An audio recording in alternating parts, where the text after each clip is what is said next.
chat.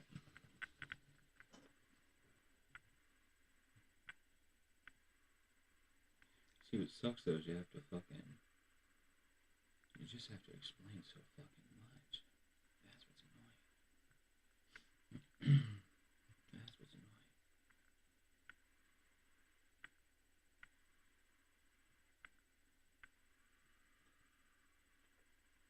Nico, Nico.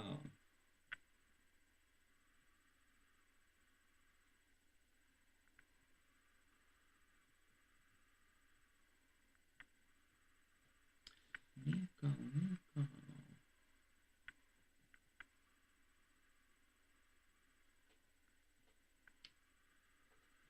Look the chat up, right?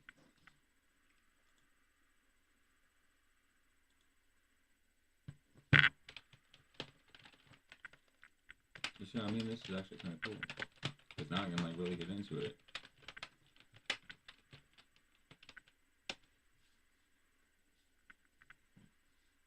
Never had that before, Playboy. Always had sneaky watchers, never had a fucking real life shit. Alright, so check it out.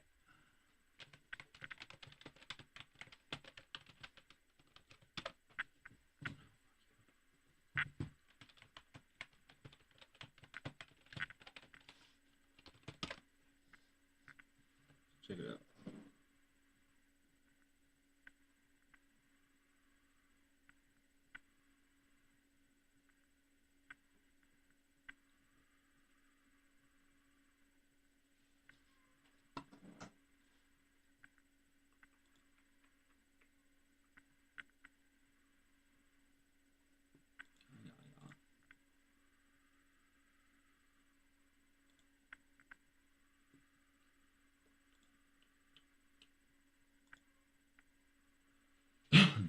Recording inactive live.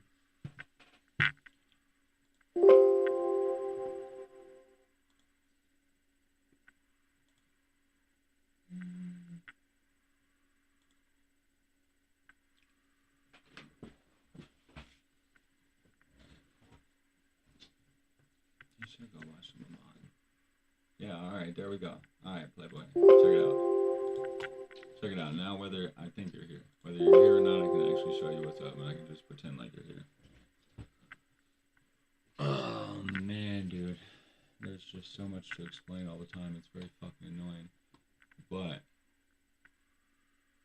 what, like literally where would you even begin with this shit, bro? That's how fucking.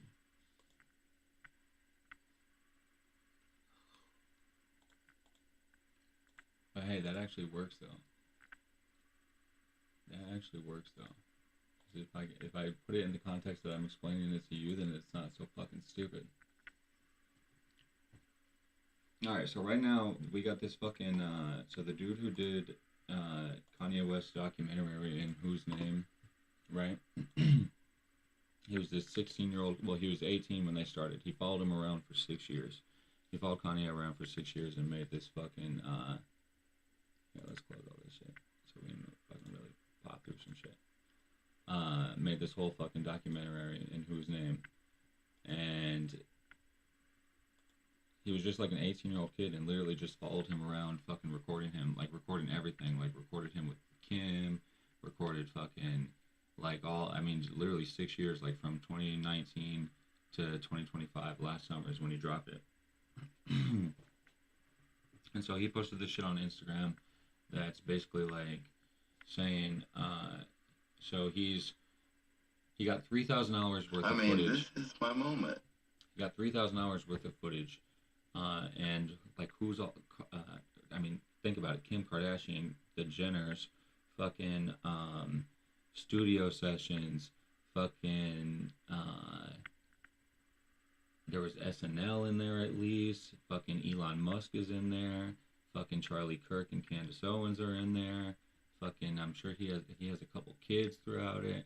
Like, he's just got, they fucking went to different countries. There was a tour.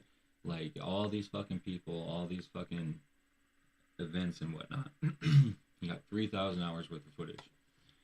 And so essentially what he's saying is that he was basically he spent the 6 years filming a documentary about Kanye, but in that time, with all of that footage, with all of those experiences, especially with as young as he is, he fucking he has all of this content, and he says that like as he was going through the grueling editing process, they went down to Costa Rica.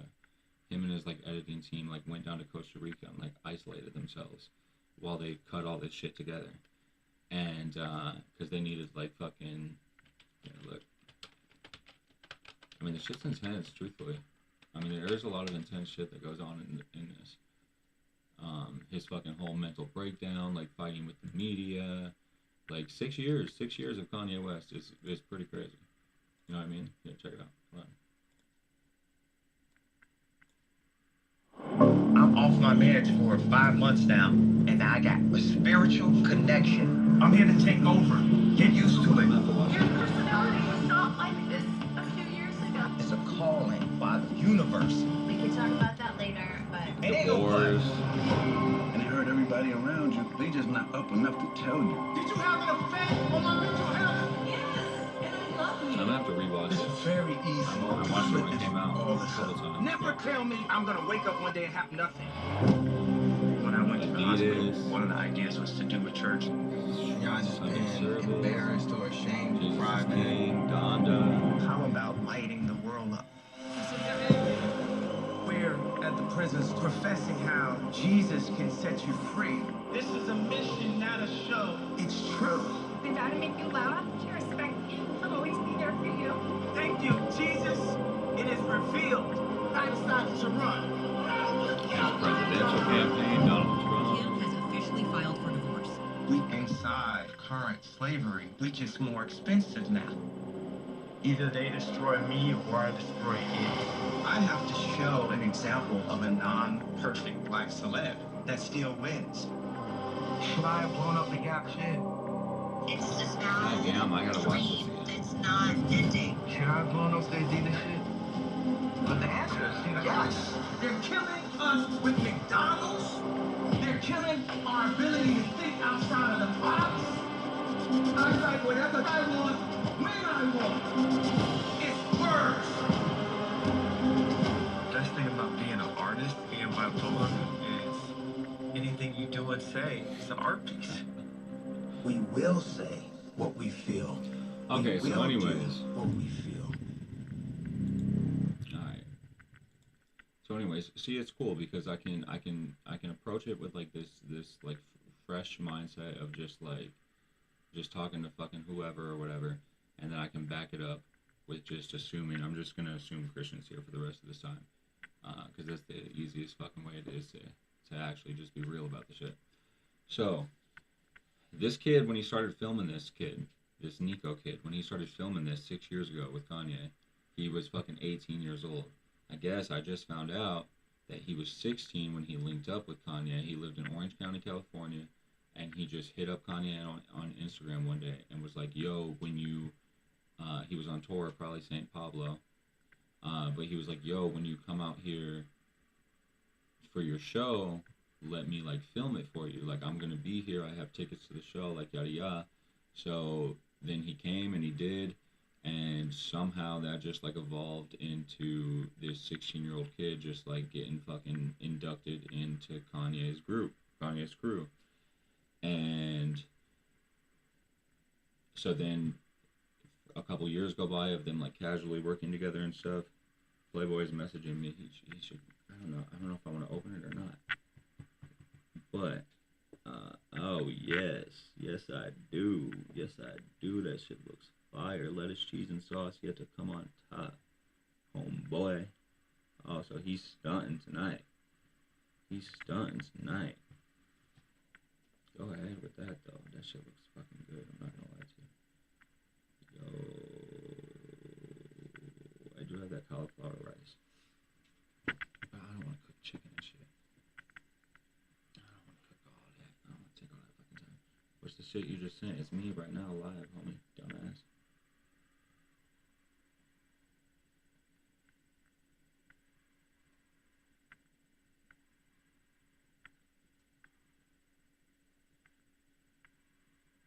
So, anyways,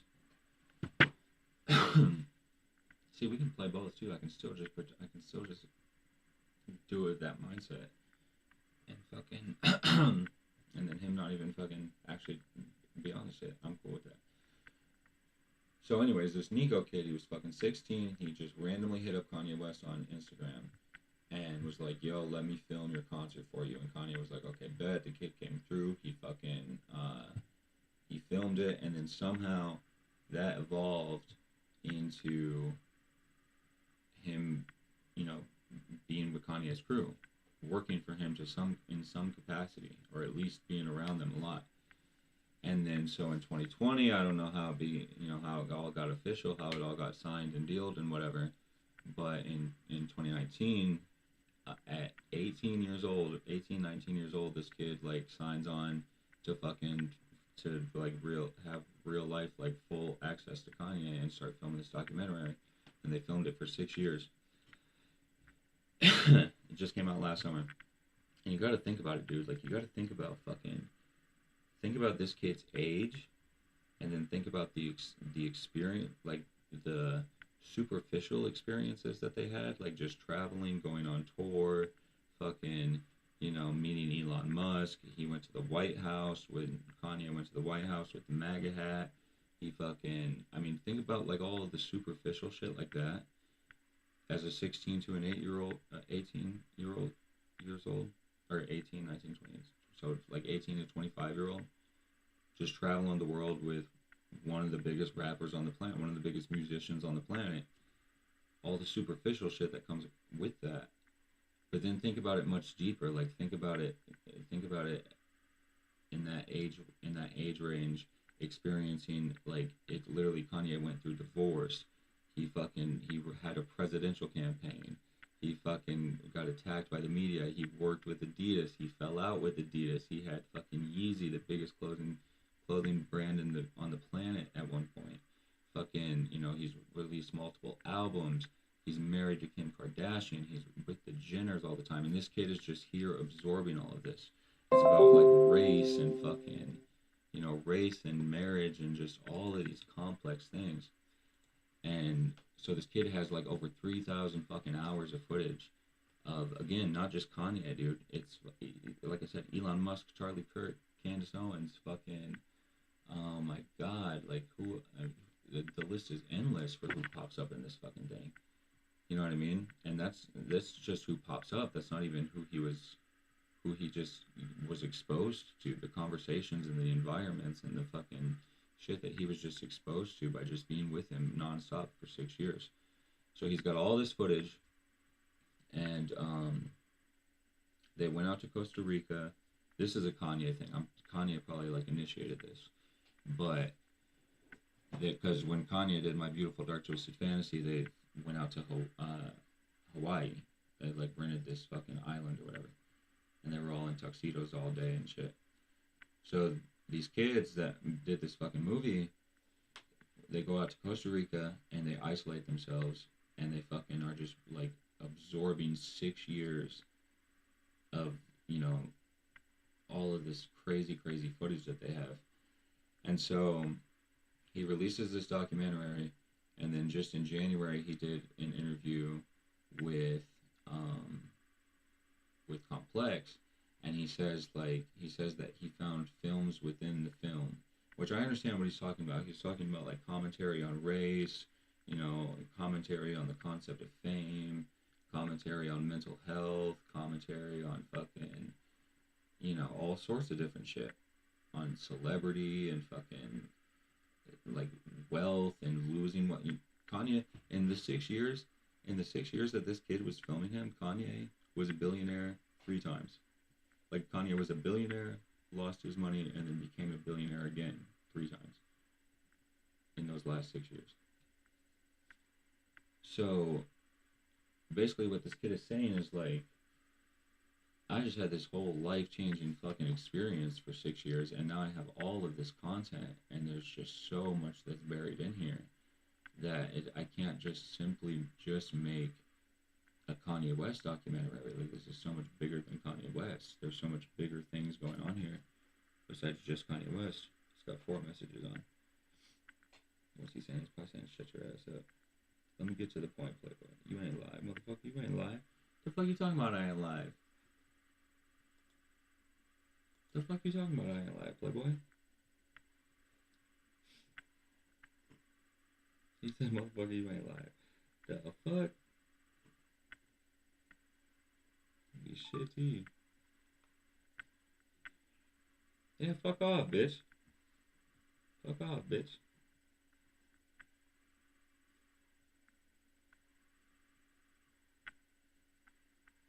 Sí, senor. Be like, whatever.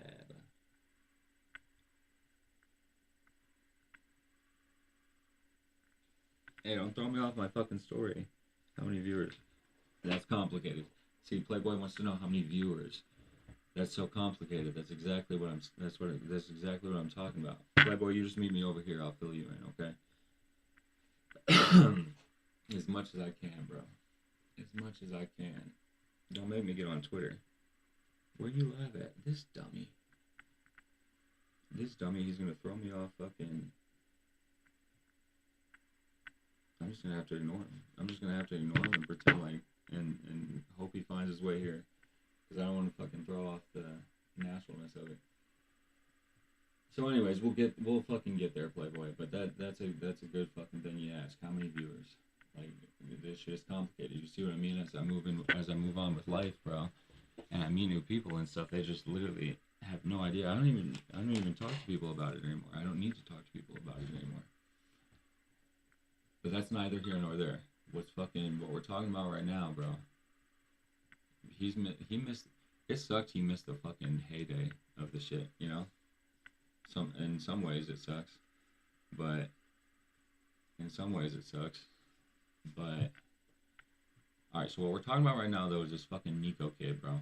He's got all this footage. He's got all this shit, and so remember, he found like how he started working with Kanye at 16 was he just hit him up on Instagram.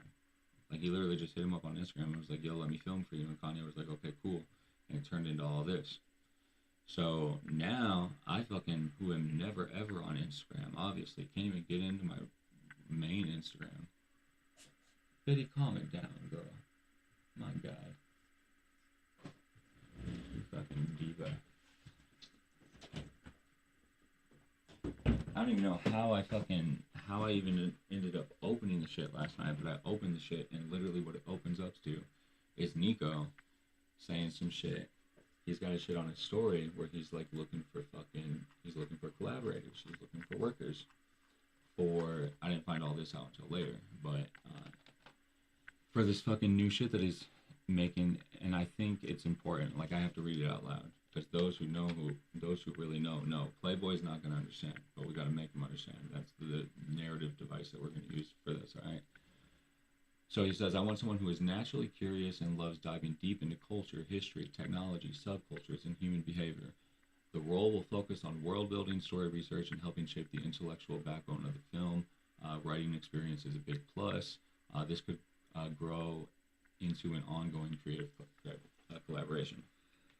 So that's dope. That's pretty dope. Especially because I have fucking archives and archives and archives and archives of shit in all of these fucking, categories. And it's Kanye and, whatever. And, if your initial reaction is like, oh, it's like a long shot or whatever. Until you really start going through my shit, like until you really, understand the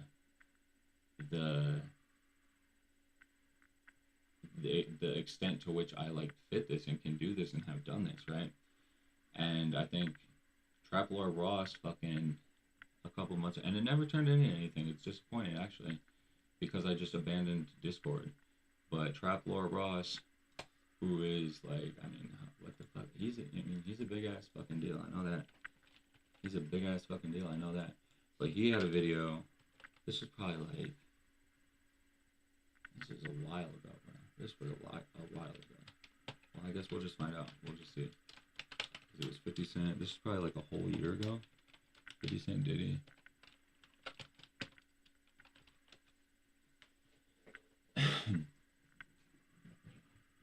year ago, at least. How many, like, what month was it, though? Trap Lord Disciples. We look. So he put this challenge in this video where it was like, you had to, August 20th, 2024, so it's really like, it's well over a year ago. I knew it was. But so he had this challenge in this video where it was basically like, he was like, hey, I spend way too much fucking time editing my shit, and I need some help, and I'll pay you. So here's a little challenge. Find 10 mistakes in this video and send it in, and if you're like the top whatever, you'll get added to the Discord, and yada yada yada. And I did it, and I found it, like, he responded to me, and he was like, you found, like, because I was a douche about it. I was on Adderall and shit, you know. I wasn't a douche about it, but I was my perfectionist self about it. And so, but anyways, I got into that. And then, but the next video that he was doing, I just wasn't interested in, and it just fell out. I abandoned Discord and shit. But the only reason I bring that up is to just say that it's, you know, it's feasible. It's feasible. It's possible. It's happened before. And you know, those who know that I'm like dead ass like on my shit when I'm on my shit. But so I'm like, okay, that's cool. Like, why not, right? Because I keep dancing around all of this shit. Princess Christian Freeze. Christian Freeze, bro. What up, Playboy? Hey. Bro, what the fuck are you doing? What? You either gotta be in it or you just don't. You just gotta move on. Alright, respond to my next text, bro. Your next text? Alright. Why don't you just say... Wait, whoa. Why don't you just say the shit on here?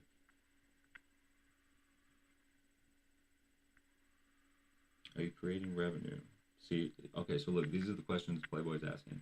He says, how many viewers, where you live at, are you creating revenue? You see what I'm saying? Is that, this is a hurdle that I have to fucking work around. And those who know, know. Those who don't know, don't know. But that's the hurdle, bro. But he says, respond to my next text. Wait on your next text, Playboy.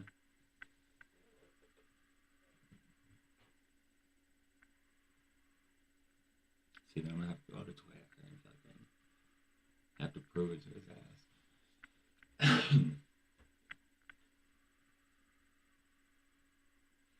What's up?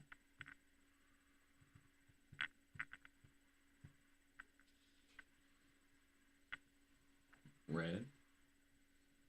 I don't know if he's sitting here watching, waiting to text, or what the fuck he's got going on. That's weird. Respond to my next text. Who's watching? You see, that's complicated. I don't want to have to get into the fucking... I mean, I want him to understand, but I don't want to go that route with it, bro. I'm just gonna say whoever. I'm live, bro.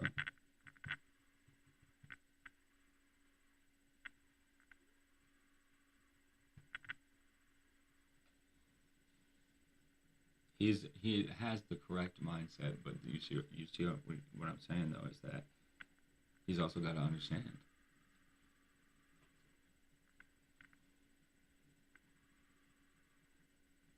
But that's all right though. That's all right. I'll let that get weird for the end game of it.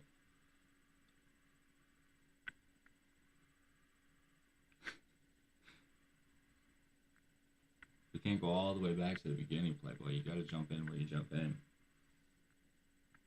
But that's a good thing. I mean, that's good that we're gonna break that fucking...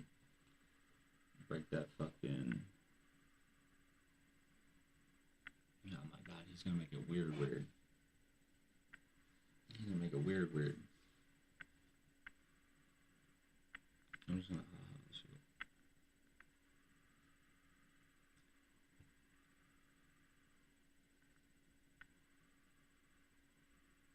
Like, how do you explain it? Okay. So it's like...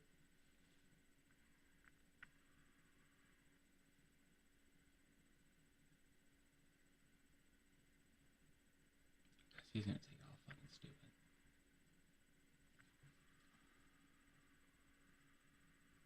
I'm gonna be like, just jump in where you jump in, bro.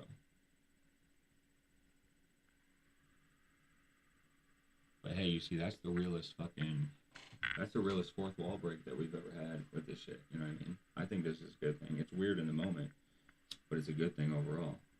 Because it'll get them to start asking questions. And it'll get me to start having to answer questions.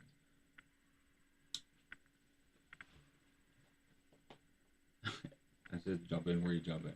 So anyways. See, he's gonna fuck it up.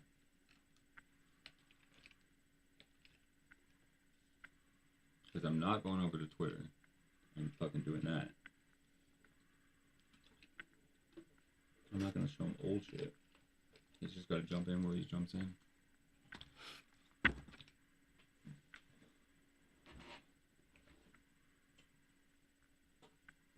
I think this is a good thing though, because it'll make his ass start asking questions.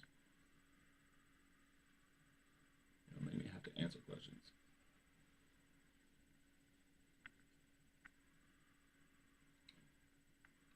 I don't know why he wanted to just stay on the phone.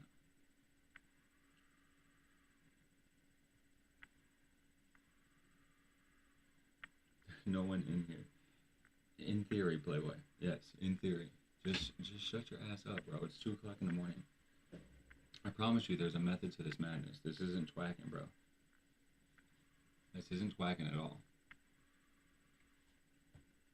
But you either gotta fucking get that you're not gonna get it for a while until you get it. And you're not gonna get it, like, it's not gonna be, this isn't a one-time thing. But this is a good thing. I know you're dumbass. I know what you're thinking right now, and it's all good. It's all good, because it's going to get us talking about it.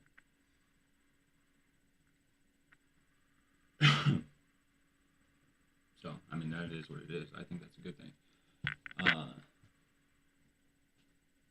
So anyways, the only reason I bring up Trap Lord Ross is because I've already done that. Like, I've already fucking, like, had a situation like that where it actually, like, panned out. You know what I mean? It fell through, but panned out. And there's no one in here to explain, my boy. Christian, I will explain. This is a very good thing, especially now that we can just establish that you're in here. We don't have to text about it. This is a 6 year. We were 6 years into this, bro. There's a whole lot that you don't know. I've been trying to tell you that.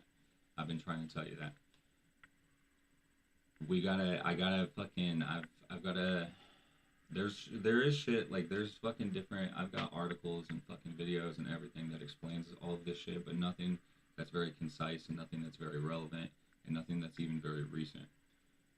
But the shit that I'm talking about with that isn't even relevant to what we're talking about right now. But this is good that this is good that we're gonna start having conversations about this. For now, just shut your ass up, and I'm just gonna go with what I'm going with right now.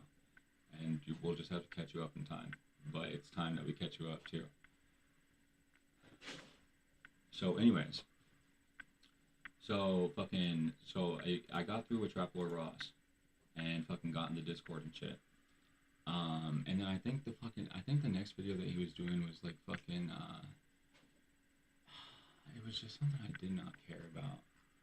And so I was like, okay, I'll, like, get around for the next one. And then I abandoned fucking Discord. Because I would only ever talk to Austin and Brandon there.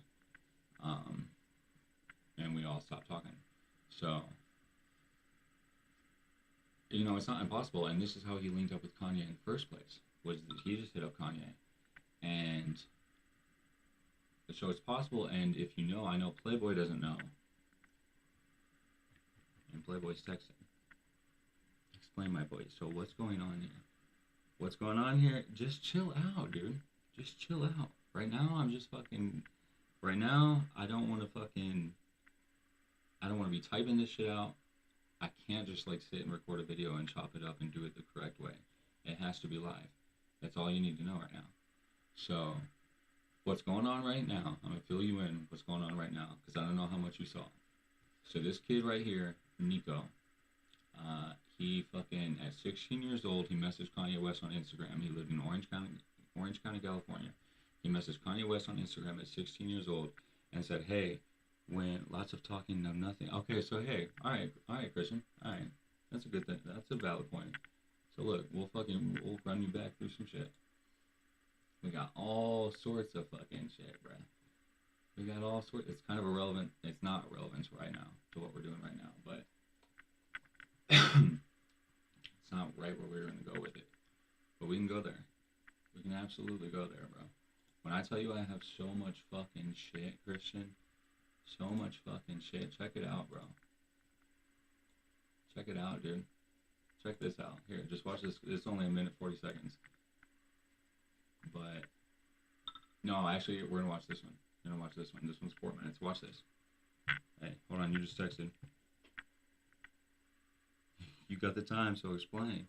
Yeah, he says, lots of talking, go ahead. No, you don't. We don't have the time in one night, bro. We don't have, trust me. But we can start chipping away at it. This is very good. This is very good that we just broke this fourth wall right here. This is very good that we just broke this fourth wall. But, we're gonna watch this one. Since you want to see some shit. Because this is what we're doing right now. Right now I'm trying to get a job with a dude that fucking worked with Kanye West. And that probably makes your dumb ass chuckle, but that is very feasible. It's very feasible. Very feasible.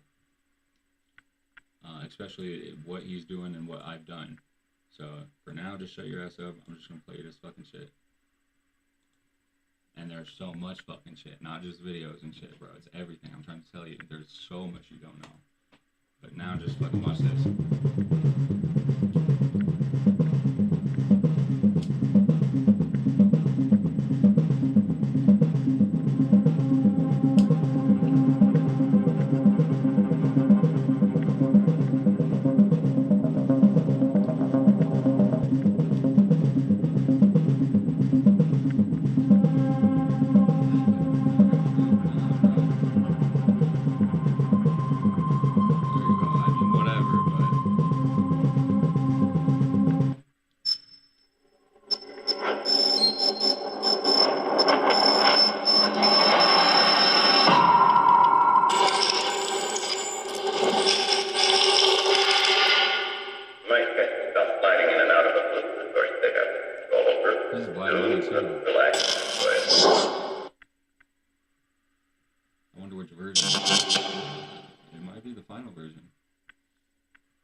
Should I play Playboy Black Money?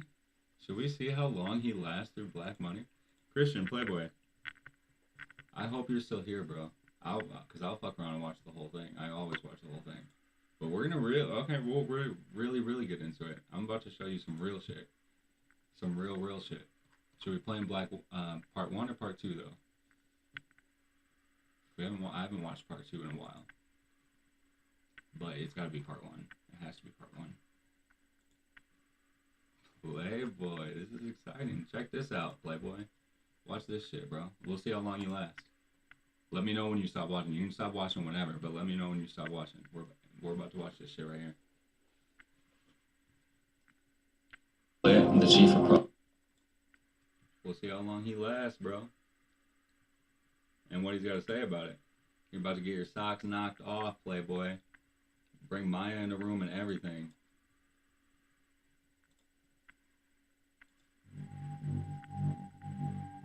This is exciting.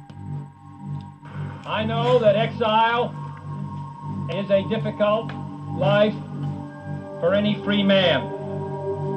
But I am confident that you recognize that you hold a position of responsibility. This is President John F. Kennedy in December of 1962 at a welcome back ceremony for a group of men known as the Brigade 2506, which was a CIA-sponsored militia of Cuban exiles formed to overthrow Fidel Castro. Following the failed Bay of Pigs invasion, the members of the brigade were taken prisoner for 250 days, only being released to Miami after a ransom of $53 million worth of food and medical equipment was negotiated between the United States and Cuba. 55 years later, Luis Elizondo, the son of one of those men, is seated at his desk on the 5th floor of the Pentagon. Throughout Lou's career with the United States military, he has traveled the world overseeing intelligence operations and even working for Camp 7, which is the most secure facility at Guantanamo Bay.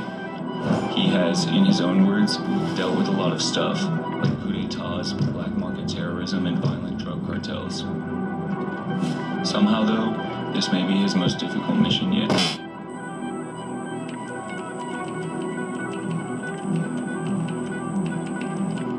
No doubt with the words President Kennedy addressed to his father echoing in his head, Lou is writing a resignation letter to his boss, the Secretary of Defense, Jim Mattis. Now, quitting your job is never easy, and it's even harder when your reasoning is that nobody will take you seriously when you say that aliens are real, bro.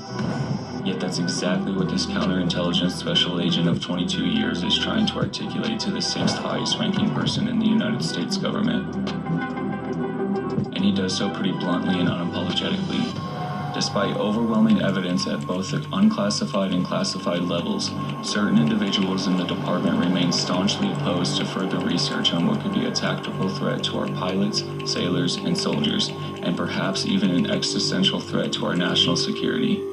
In many instances, there seems to be a direct correlation the phenomena exhibit with respect to our nuclear and military capabilities. The department must take seriously the many accounts by the Navy and other services of unusual aerial systems interfering with military weapons platforms and displaying beyond next-generation capabilities. There remains a vital need to ascertain the capability and intent of these phenomena for the benefit of the armed forces and the nation. I humbly submit my resignation in hopes it will encourage you to ask the hard questions. Who else knows? What are their capabilities? And why aren't we spending more time and effort on this issue? He closes the letter by saying, "Rest assured, no matter where the path of life may lead me, I will always have the best interests of the department and the American people as my guiding principle. Luis D. Elizondo," ominously only titling himself as Director. 2 months later, in December of 2017, apparently unhappy with the response or lack thereof this received, Luis Elizondo would keep that vaguely threatening closing promise, introducing himself to the world. He'd do so on the front page of the New York Times, and he'd bring receipts.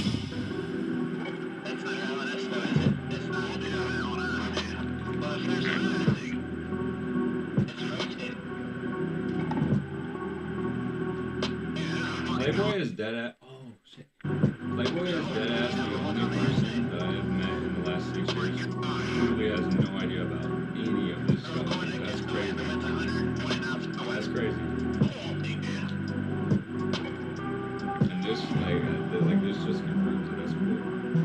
That's my home. We just gotta fill his ass in.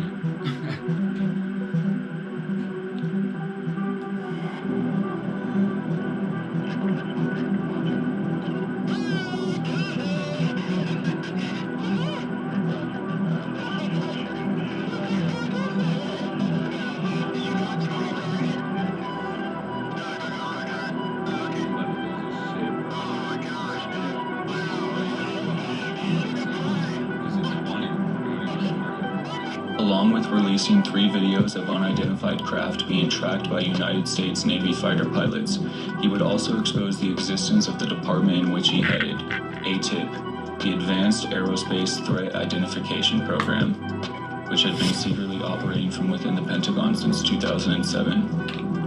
It turns out that this isn't just a Pentagon official talking about the most advanced military on the planet engaging with UFOs that outperform our frontline defenses and meddle with our nuclear weapons, but this is the Pentagon official on such matters. Lou was the guy inside of the headquarters of the United States military who was tasked with investigating and identifying anything operating within the skies that can't be accounted for, either domestically above the United States itself or over our military installations around the world.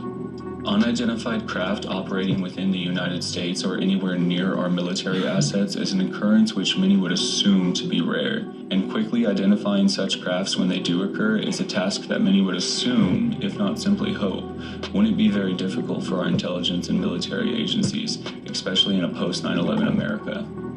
Yet here's the man who is specifically tasked with doing so, informing the head of the United States Armed Forces that after 10 consecutive years involved with this program, his consensus is that unidentifiable aircraft, or to use his words, unusual aerial systems with unknown origin and intent, have and continue to pose a threat to the United States, our nuclear arsenal, our military assets, and our national security. He's saying that his superiors are ignoring this issue at the expense of national security, that himself, as well as many of our servicemen and women who have engaged with these objects, are concerned about this issue and not being taken seriously. And so out of frustration regarding these circumstances, he's quitting his job with the hope that by doing so it will force attention and action in the direction of determining what these things are, where they come from, what they are capable of, what they are doing, and why it isn't being addressed. In the 5 years following this initial New York Times article in 2017, Lou, along with an ever-growing group of military and government whistleblowers from around the world, have continued to elaborate more on this issue, revealing information that is just as unbelievable as it is apparently undeniable and unavoidable. Not the least of which being that these objects defy the laws of physics and aerodynamics as we currently understand them. Breaking the sound barrier with no sonic boom, possessing transmedium capabilities, meaning they've been observed operating in the air, the ocean, as well as space. They have no detectable means of propulsion, no heat signatures, exhaust fumes, anything of that sort. And they perform astonishing feats such as perfectly executed sharp angle turns, as well as reversing directions at supersonic speeds. And this is only one part of it. And both ascending and descending thousands of vertical miles in a matter of seconds, if not split seconds. And they don't know who or what it is. As if these details aren't eyebrow-raising enough, the simple confirmation of the existence of a Pentagon-backed program dedicated to investigating UFOs in modern times was itself a bombshell, with the last publicly acknowledged government or military-funded program to do so being publicly terminated 54 years ago. That project, which would come to be known as Project Blue Book, was launched and led by the United States Air Force in response to multiple strings of UFO sightings and activity all over the country, and it would operate for 21 years. But now we get to titties.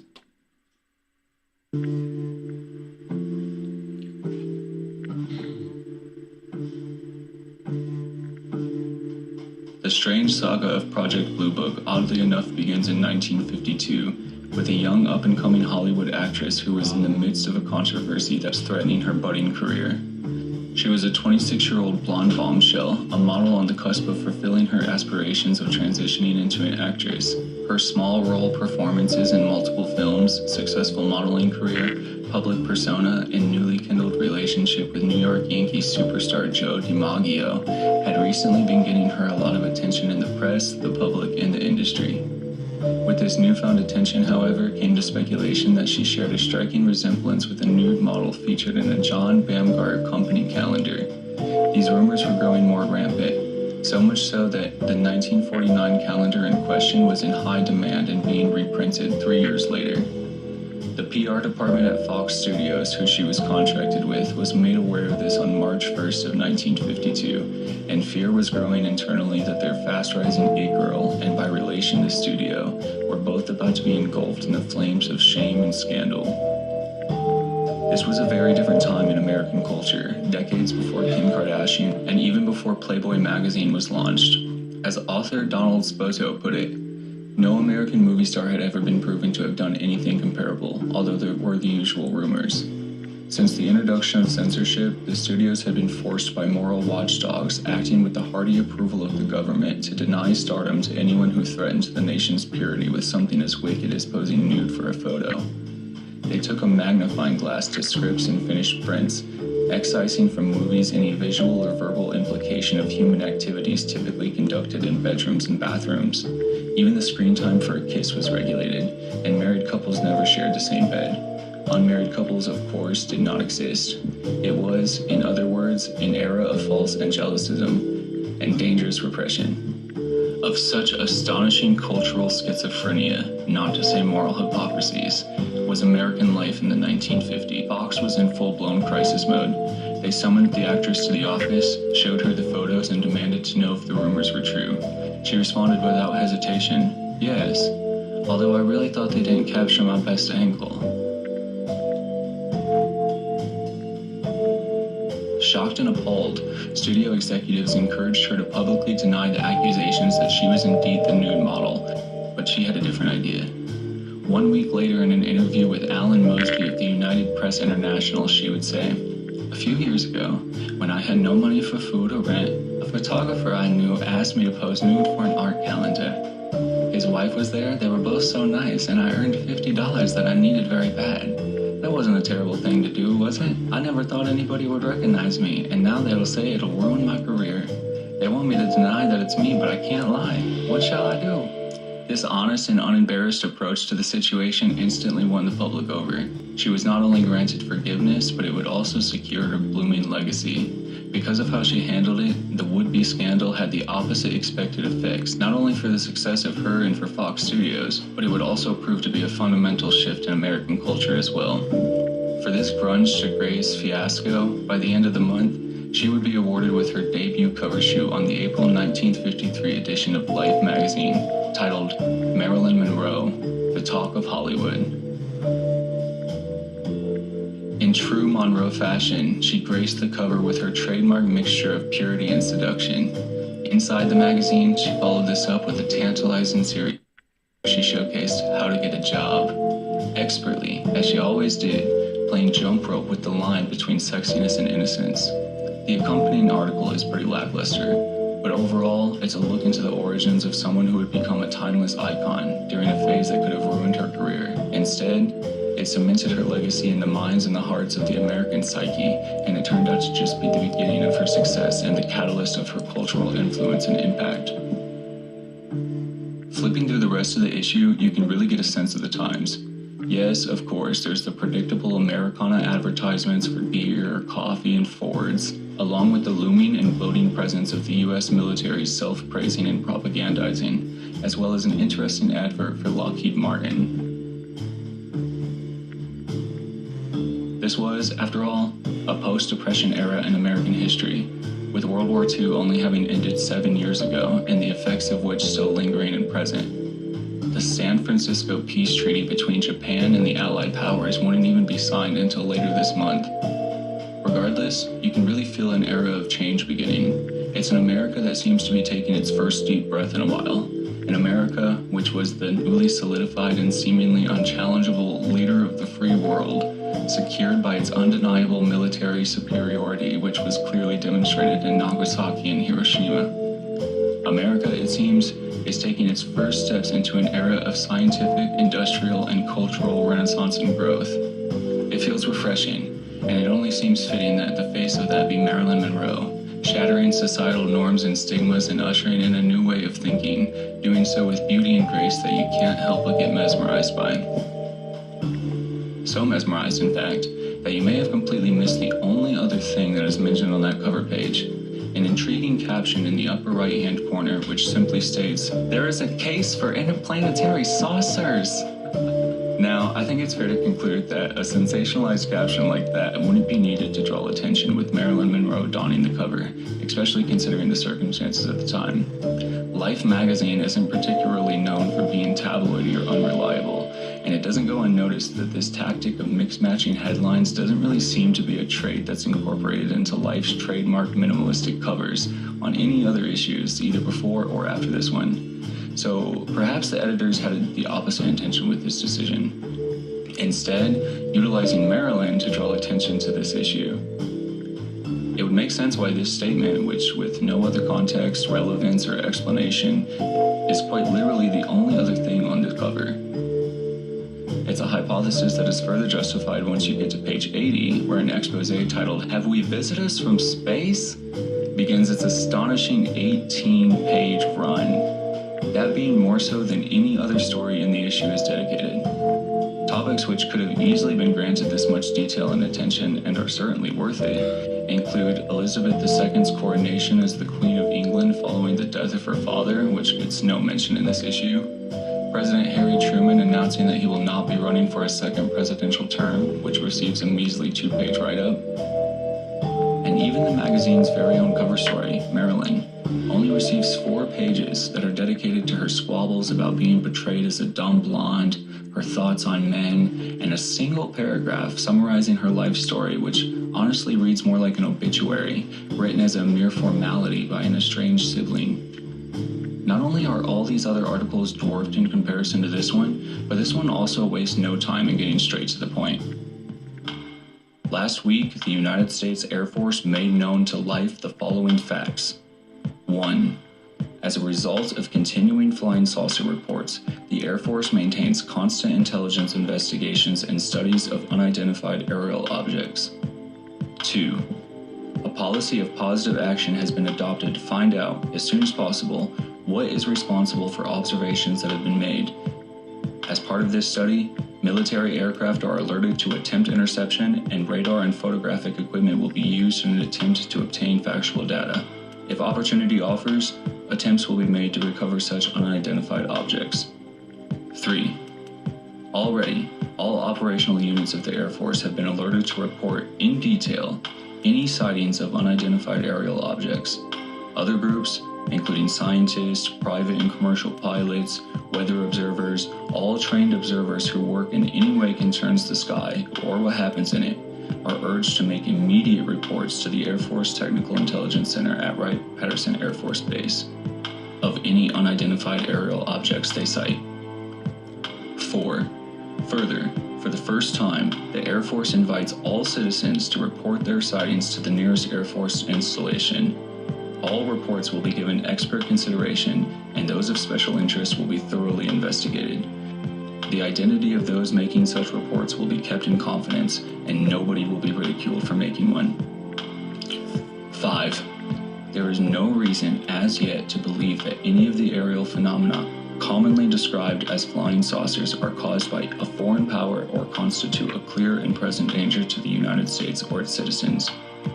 These disclosures, sharply amending past Air Force policy, climaxed a review by Life with Air Force officials of all known facts in the case. This review has resulted from more than a year of sifting through and weighing all reports of unexplained aerial phenomena, from the so-called flying saucers to the mysterious green fireballs so often sighted in the Southwest. This inquiry has included scrutiny of hundreds of reported sightings, interviews with eyewitnesses across the country, and careful reviews of the facts with some of the world's best physicists, astronomers, and experts on guided missiles. For the first time, the Air Force, while in no way identifying itself with any particular conclusions, has opened its files for study. Out of this exhaustive inquiry, these propositions seem firmly shaped by the evidence.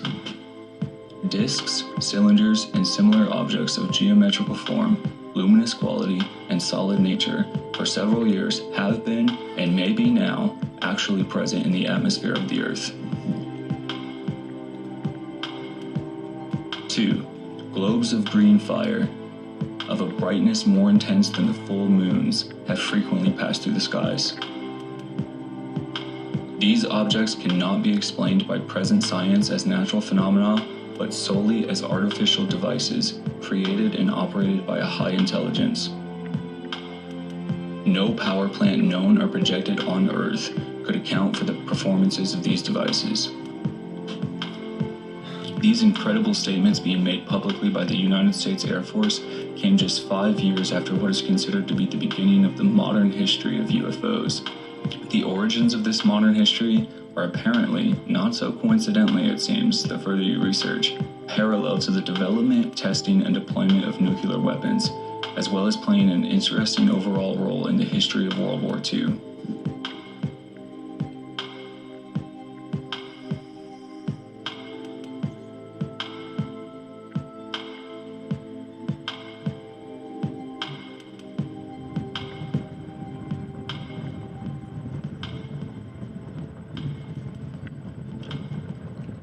Destruction by man's own mad science wasn't enough to chill the spine of the common citizen, then the threat of a more fantastic science than anything mad earthly scientists could conjure could easily cause paralysis.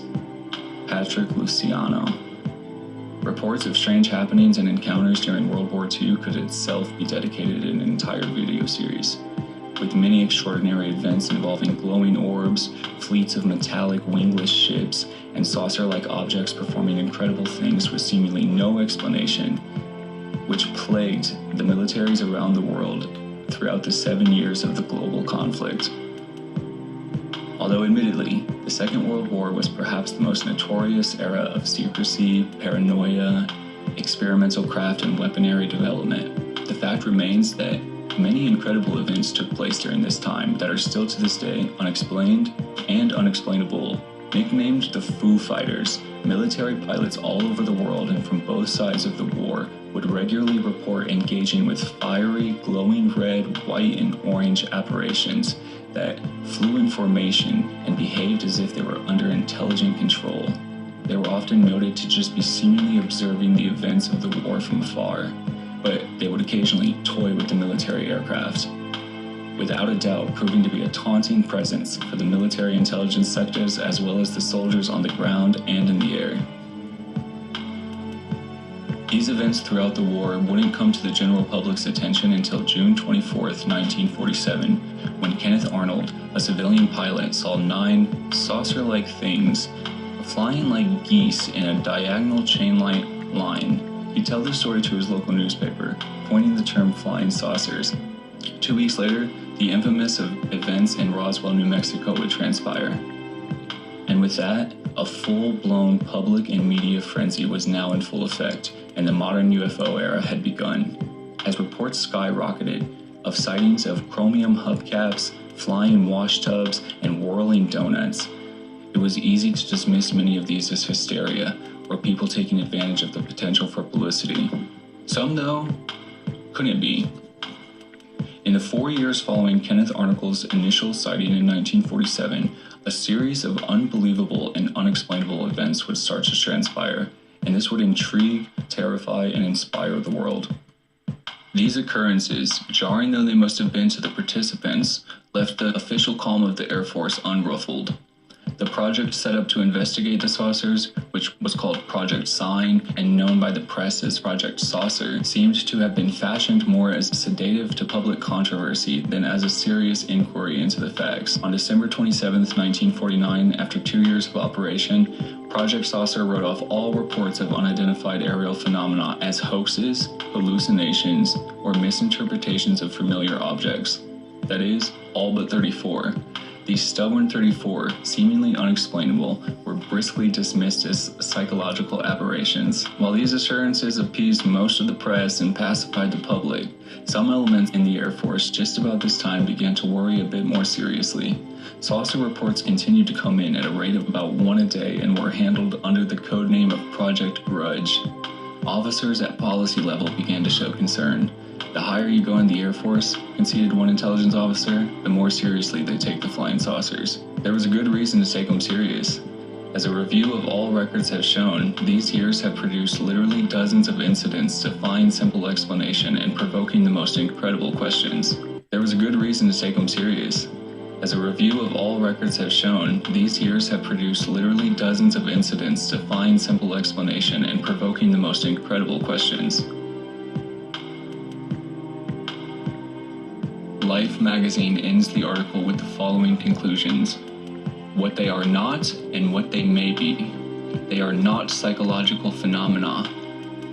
To doubt the observers in the foregoing cases is to doubt the ability of every human being to know a hawk from a handsaw. They are not the product of U.S. research. Gordon Dean, chairman of the Atomic Energy Commission, says, "There's nothing in our shop that could account for these things, and there's nothing going on that I know of that could explain them. U.S. science has at its command no source of power that could put a flying machine through such paces as the saucers perform. They are not Russian development. It is inconceivable that the Russians would risk the loss of such a precious military weapon by flying a saucer over enemy territory. Nor is there any reason to believe that Russian science, even with German help, has moved beyond not only the practical, but the theoretical horizons of the United States' research. They are not distortions of the somewhere in the dark skies. They may be military bases and civilian. The United States My opinion for some time has been that they have an extraterrestrial origin. So who, what, and when? Before these awesome questions, science and mankind can only halt and wonder. Answers may come in a generation or tomorrow. Somewhere in the dark skies, there may be those who know. 3 months after this article was published in Life, the United States would become entranced with one of the most dramatic and undeniable series of events in UFO history, which would be dubbed the Invasion of Washington. Over the course of 2 weeks in July of 1952, United States military fighter jets were seen chasing and engaging fleets of UFOs all over the country, most notably through the restricted airspace above Washington, D.C.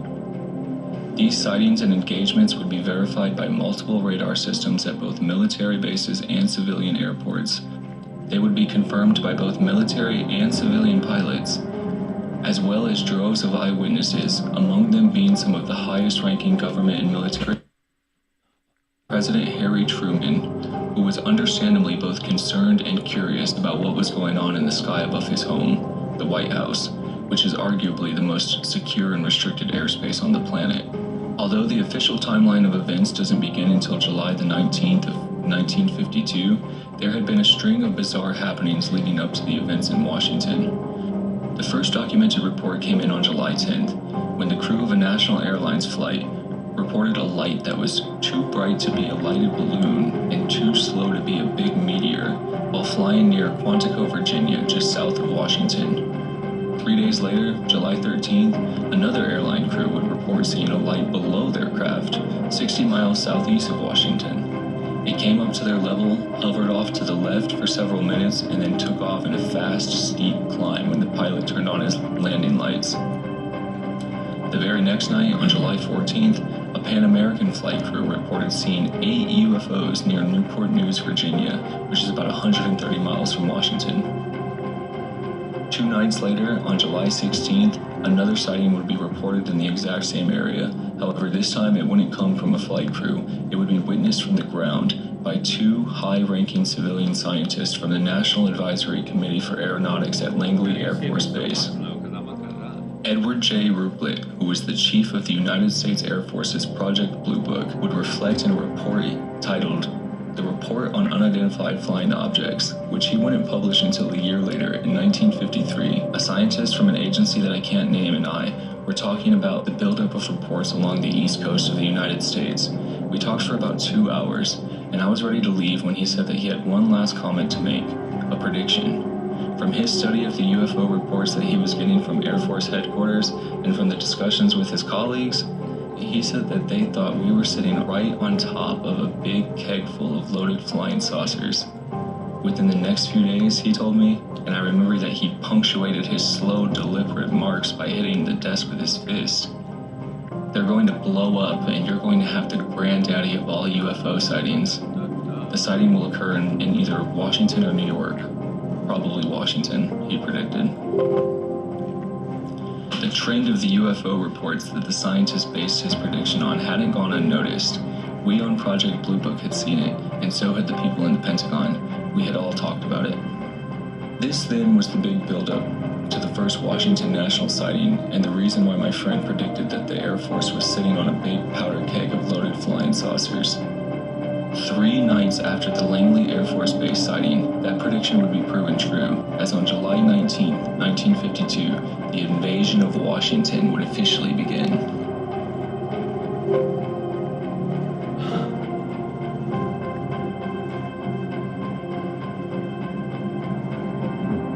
Ed Nugent is watching his radar scope alone in the air traffic control radar room at the Ronald Reagan National Airport in Arlington, Virginia, which is just a mere 5 miles and 15 minutes from the White House.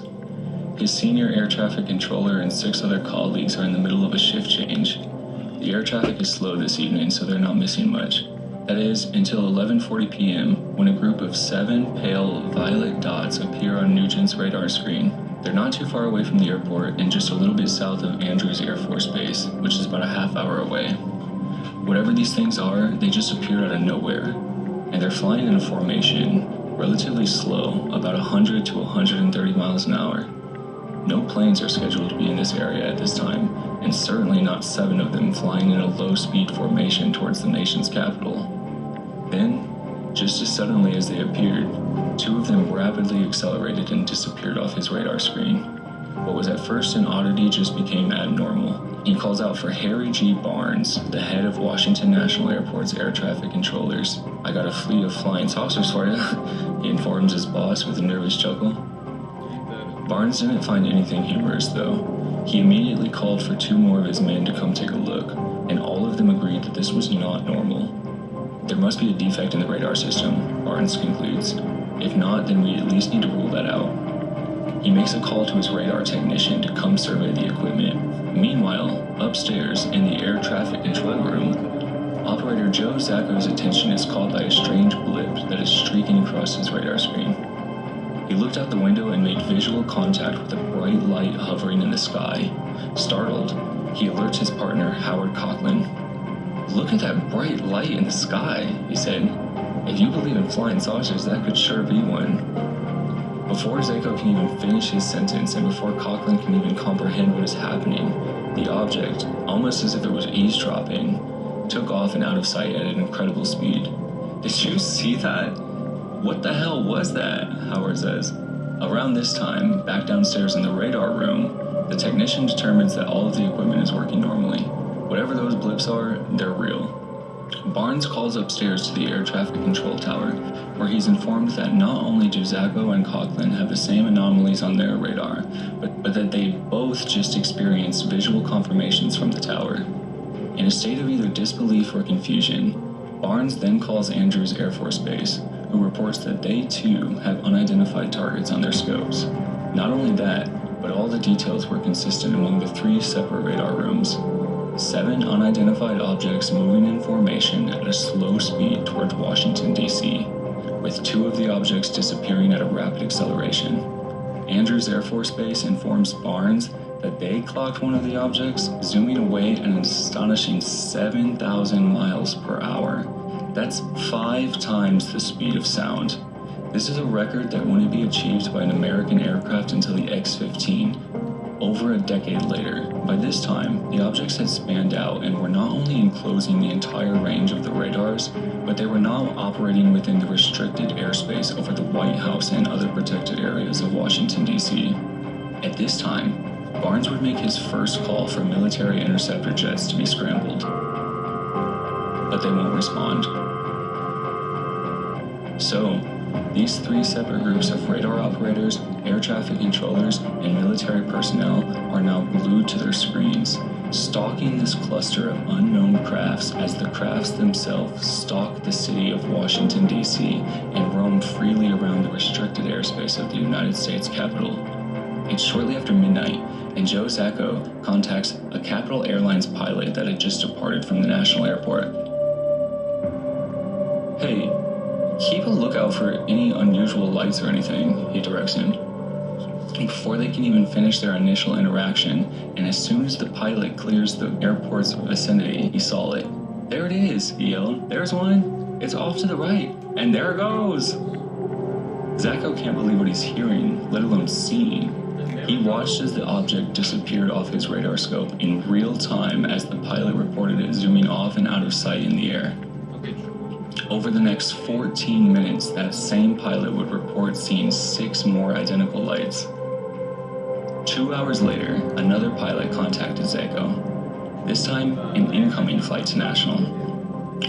There's a light following me at the 8 o'clock level," he announces. Zacco checked his radar scope, and sure enough, one of the unidentified targets could be seen right behind and to the left of the aircraft. He confirmed this with the radar room downstairs, who also not only had the airline, but the blip trailing behind it. The UFO stayed with the aircraft until it was 4 miles from touching down on the National Airport's runway. Astonished, both Zacco and Coughlin's teams confirmed the pilot's incoming reports that the object is leaving him on their separate radar scopes. Barnes will again make a call for jets to be scrambled, but again, they won't respond. The evening's climax came in the early morning hours when Barnes contacted Andrews Air Force Base to inform them that he was now picking up a target just south of their tower, directly over the base's radio range station. The Andrews crew looked outside and reported a huge, fiery orange sphere that was hovering in the sky directly over their station. Barnes will now put in his third call for fighter jets to be scrambled. Finally, this time, they will respond, but now it's almost daylight, and the F-94 jets are circling DC, but their patrols will turn up empty, and they will eventually return to their bases. And with that, the invasion of Washington is over, or at least the first phase of it is over. There would still be more excitement to come, but first, everyone had to play catch-up from the night before. You see, it turns out that nobody involved, including the crew at Andrews Air Force Base, thought to clue in Air Force intelligence on unidentified flying objects engaging with civilian aircraft, flying in restricted airspaces, and messing around above military compounds. When Air Force intelligence officials were contacted in the morning by reporters looking for a statement regarding bizarre reports and headlines like "Interceptors chase flying saucers over Washington, D.C., they hadn't yet heard of these events from the night before. This would trigger yet another string of headlines from the press. Air Force refuses to talk. By the time that Edward J. Ruppelt, the chief of Project Blue Book, the Air Force's program dedicated to investigating UFOs, heard about it, it was 10 a.m. and he was learning about it from the front page of a newspaper. He immediately called Major Dewey Fornett, analysis officer for the United States Air Force at the Pentagon, but all Fornett could tell him was what he learned from the papers. "I've called the intelligence officer at Bolling Air Force Base. He's investigating, and we'll have a preliminary report by noon." At this point, the Pentagon is in a frenzy. Albert Chop, Air Force press secretary, is downstairs fighting off the press, while officials, intelligence officers, and other personnel of all sorts are stuttering their way through closed-door meetings 4 floors up. It was suggested that temperature inversions could be the culprit for the targets. This was quickly shot down, though, as everyone agreed that a good radar operator knows the difference between an inversion-caused blip and an unidentified target. Not to mention, targets caused by temperature inversions aren't rare. These men had undoubtedly encountered them before, as well as every other imaginable scenario, both real and fake, that their equipment could produce. These weren't rookies, after all. These were air traffic controllers and radar operators at Washington, D.C.'s National Airport. Even the most inexperienced of this group of people involved were still entrusted with matters of national security and the lives of literally thousands of people every day, both of which were dependent on their ability to differentiate and identify blips on their radars. These men were adamant. These targets were caused by radar waves bouncing off hard, solid objects. The Air Force trained and certified radar operators at both Andrews and Bolling Air Force Base backed up this consensus, as did 2 veteran airline pilots who had visual confirmation of these objects in the same places at the same times, doing the same things as they were observed doing on 3 separate radar systems. While not only trying to comprehend and assess the threat itself, the press, the public, and members of Congress all wanted answers, and Pentagon officials found themselves at a loss. Why don't we just tell them that we don't know? Some pondered. Others wanted to complete a proper investigation before saying anything. After a day of only frantic conversations and confusion, void of any real action from the United States military and intelligence officials, at 4:00 p.m., Edward Ruppelt would make the decision that they weren't going to speak at all, only giving the starving press and public a cold and stern no comment.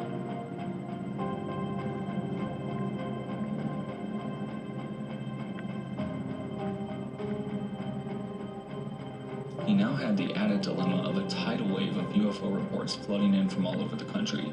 Many of them were even more extraordinary and alarming than the ones in Washington the night before. Similar red lights like those seen over the Capitol had been observed at the long-range proving ground at Patrick Air Force Base in Florida, at Los Alamos Air Force Base, and in Massachusetts. Interceptors had chased UFOs, and in both cases, the UFOs had successfully evaded the military jets.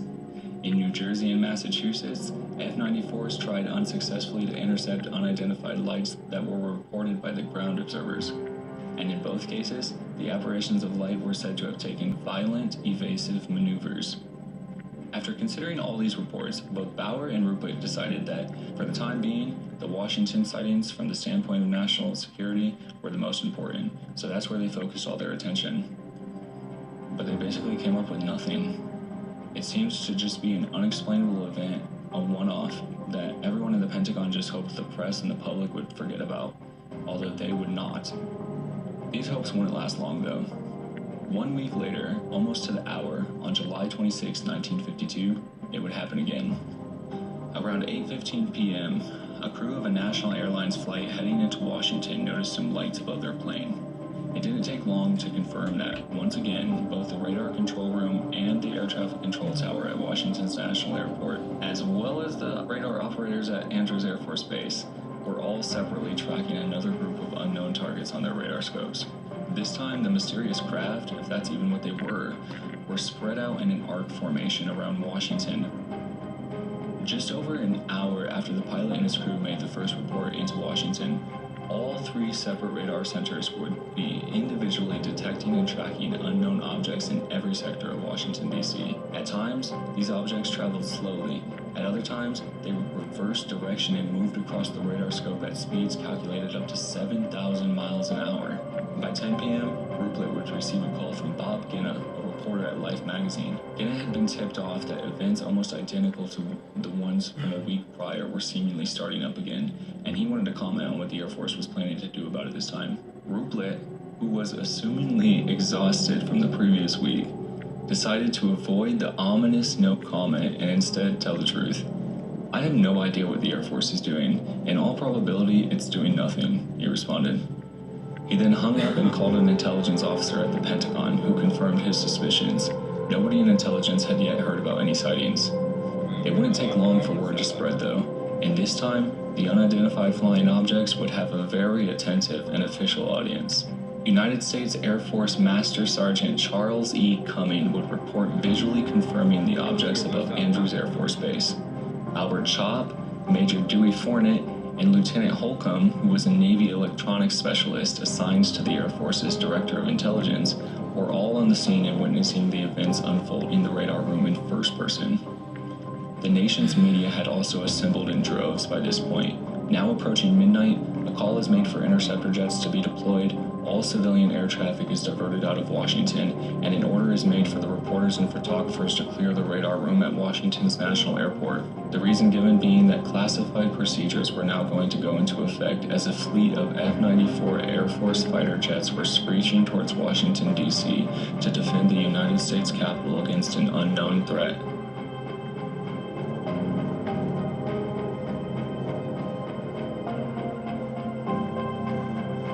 Ruppelt would say in his 1953 report that the real reason that the press was ordered to leave and the airways were cleared was because not a few people in that radar room were positive that this night would be the big night in UFO history. The night when a pilot would close in on and get a good look at a UFO, and we didn't want the press in on it. But just as the jets arrived, the objects disappeared. That was only until a few minutes after the F-94s were out of the Washington area. Once they were, the objects would reappear. What nobody in the radar room knew at that time is that when the objects disappeared from radars in Washington, calls would start to pour in from the locals near Langley Air Force Base by people who were reporting weird bright lights that were rotating in alternating colors. This was confirmed visually by the operators at Langley's Air Force Control Tower, and they now too called for interceptors to respond. The jets arrived at Langley, an F-94 pilot reported seeing the light and started towards it, but suddenly it went out, he says, like somebody turning off a light bulb. As all of this was going on, the same atmospheric phenomenon which had been scapegoated as the cause of the events in the week prior were simultaneously occurring as well. Not only were these targets caused by temperature inversions a common occurrence in Washington, but in comparison to the other targets, nobody was even paying them any attention. These were clearly different things. According to Major Dewey Fournette, everybody in that radar room was convinced that these targets were probably caused by solid metallic objects, and this something solid could both poke along at 100 miles an hour or outdistance a jet. The next day was one of confusion, Edward Ruppelt recounts in his 1953 report. After the first Washington sighting, The prevailing air on the Pentagon's fourth floor could be described as excitement, but this day, it was one of confusion. To make matters worse for Rupert, at 10 a.m. he receives a call from General Laundrie, Air Force aide to President Truman, at Truman's request. The president wants to know what the hell is going on. Look, it could have been caused by weather, but we have no proof. Rupert simply said, as there wasn't much else to say. By this point, hysteria around the country was reaching a boiling point, and new UFO reports were flooding in every hour. A California F-94 pilot reported that the night before, as all of this was going on in Washington, he was playing a game of cat and mouse with a large yellowish-orange light for several minutes on the opposite coast. This was confirmed by both ground radars and the aircraft sensors, which locked onto the object.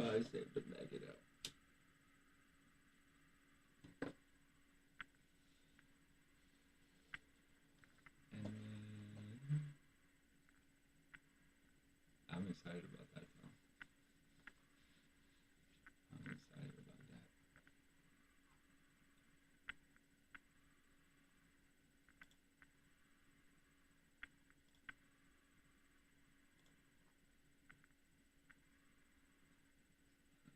Background video right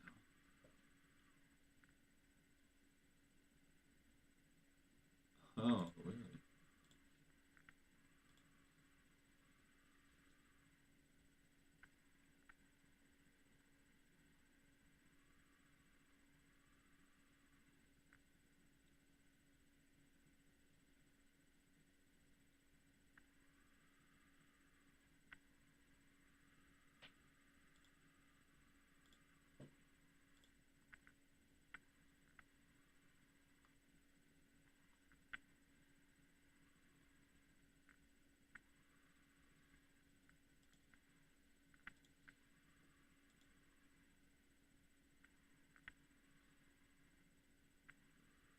It's been a long time since I've even just like sat here and fucking Discord will age restrict accounts by default users.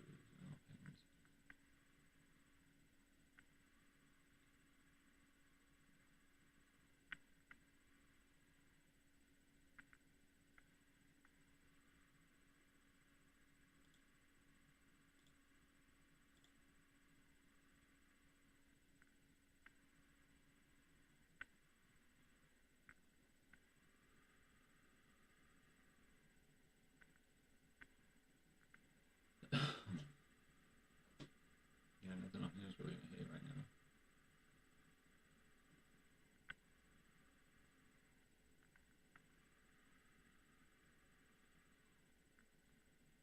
Except for maybe.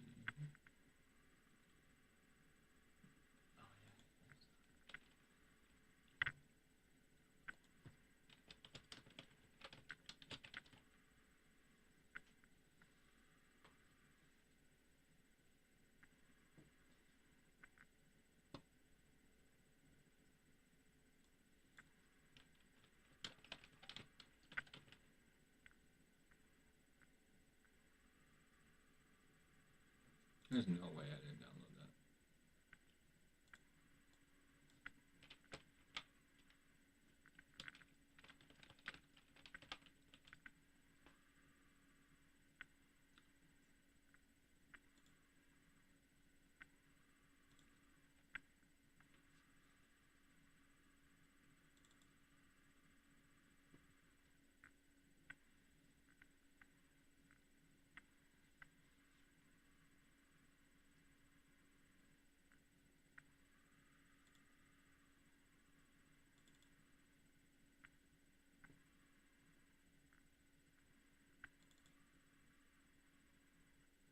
Damn. Ain't that a bitch?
gonna take a little 15.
Actually, I'm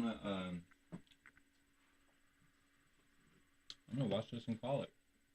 I'm not gonna work an AM. Get my vitamins.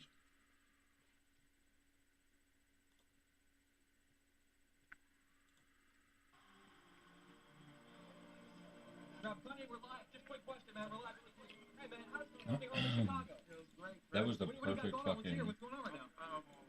That's the perfect way to do it right there.